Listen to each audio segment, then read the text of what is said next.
Hello, do-it-yourself builders and amateur hobbyists. I'd like to introduce you to an amazing build. What you're looking at is I guess, hybrid or prototype Acorn 180 curved that is running on some very strange components. This was put together for less than $1,000 in parts by a total amateur who had never built or even touched a stair lift in his whole life.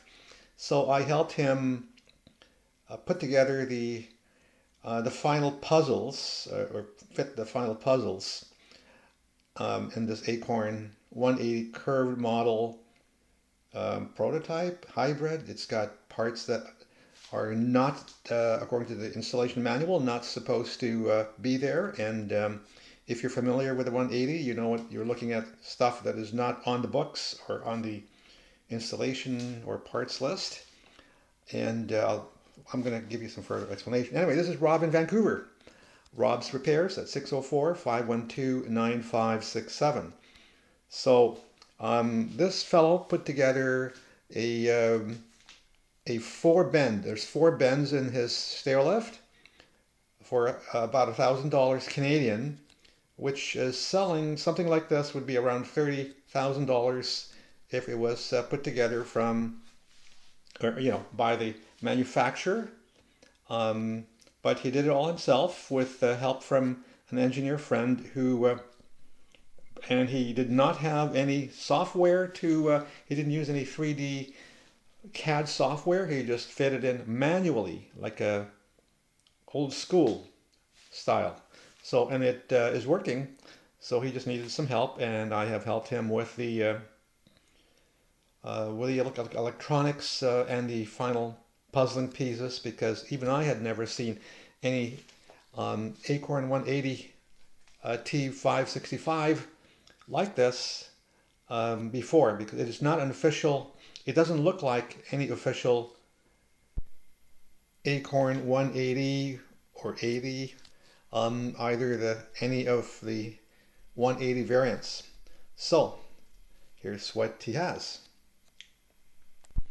So you're looking at screenshots from video conferencing software called Jitsi Meet, Jitsi. So anyway, this is the motherboard, and so it looks like a T565 motherboard. However, if you look closely, it is not the official motherboard. For one thing, the batteries are NiCad batteries. He had these brand new NiCad batteries to replace the old one that was there. So these are new NiCad, and it's running on NiCad packs, which, as you probably know from reading the installation manual, should not run on a T565 motherboard. The motherboard is also slightly different. You notice that below the display number, it's missing that black box above the 25 amp fuse. So it is not, and the speaker is a different variety. So this is not a standard T565, nor is it the NiCad or the nickel metal hydride version. This is a lithium T565 motherboard variant, which runs without the chipped lithium batteries as well. So there's a number of anomalies there, and it does not match any T565 green motherboard that I've seen. So obviously there's no daughter board, so it is not a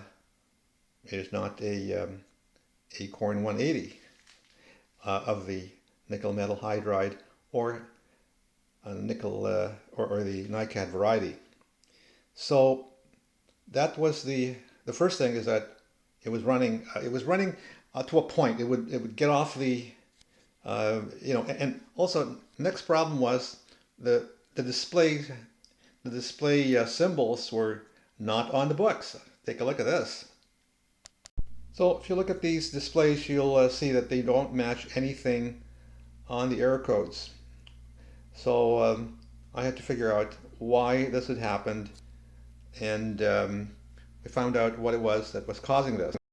So I got him to the point now where we needed to program using the swivel, the 45-degree swivel, and we encountered a problem because the micro switch had come off and needed to be screwed in with some custom screws. But take a look at this.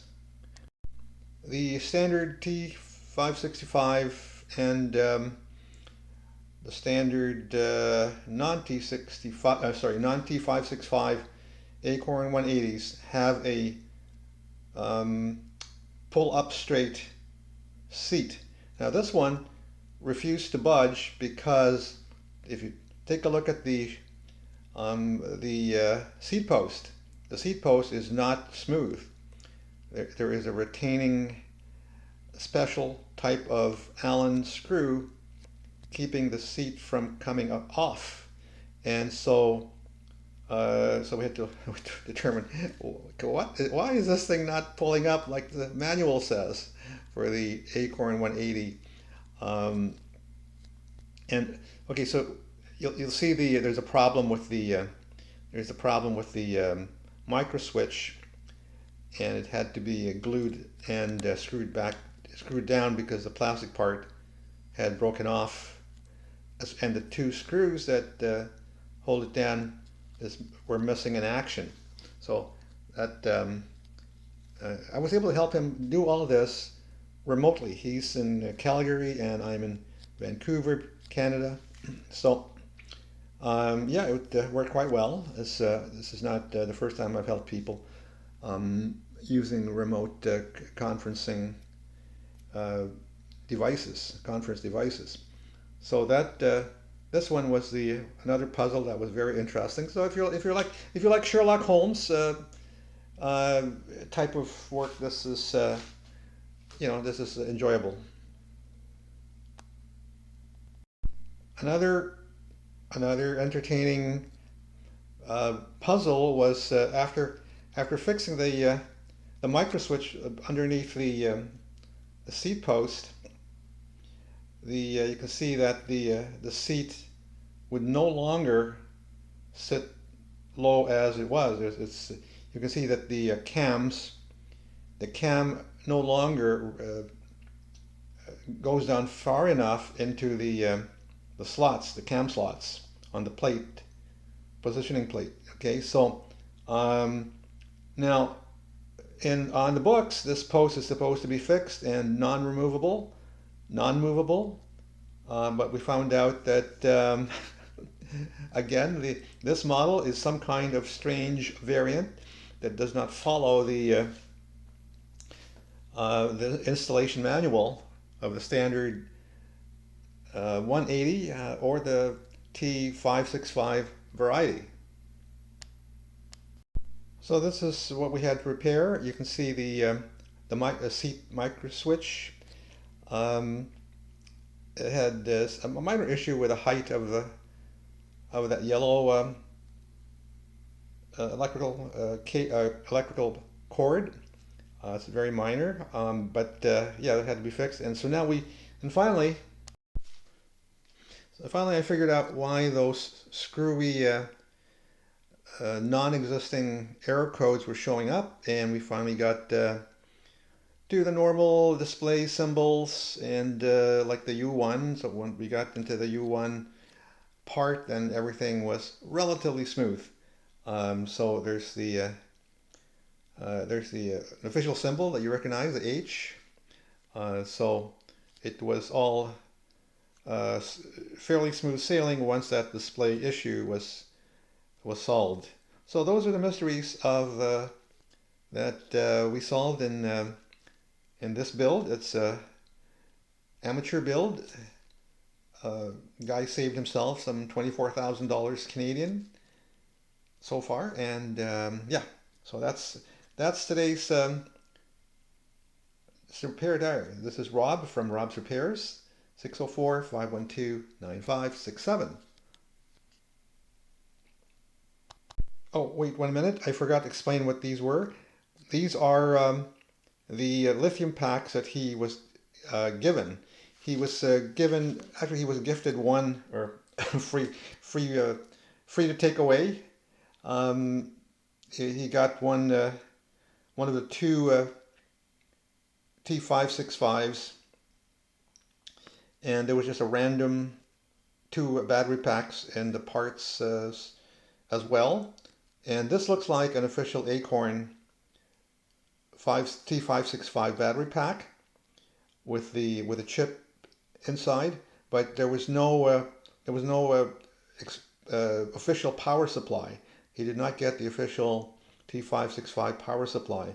Instead, he got another wall wart type charger. So I just asked him, okay, don't use that because obviously it's running now on the on the NiCad, so you don't need this. And but I had him check out the voltages, and one of the packs was below the 30% state of charge, and the other one was over 10 volts, nearly 12 volts. So sorry, nearly 11 volts. But one of them was below 3 volts. So I said, well, don't put these in series. Okay, so I may have saved him a little bit of very serious grief, because if you had put these in series, you could have some like a small mushroom cloud. Let's just say that. So anyway, so that's all. I just want to explain that because you're probably wondering how come there's another two battery packs, and so here's what that blue pack read: below 3 volts. So 2.57 volts would bring this white lithium pack below the 30% state of charge that is supposedly the limit before the protection circuits in the battery packs and in the STAIRLIFT itself shuts down the system so that the pack doesn't go down below 30%, which is a very serious condition for unprotected lithium packs. Okay, so that is all for now that I can remember. So have the best day ever. Rob from Vancouver. Have the best day ever. Bye bye.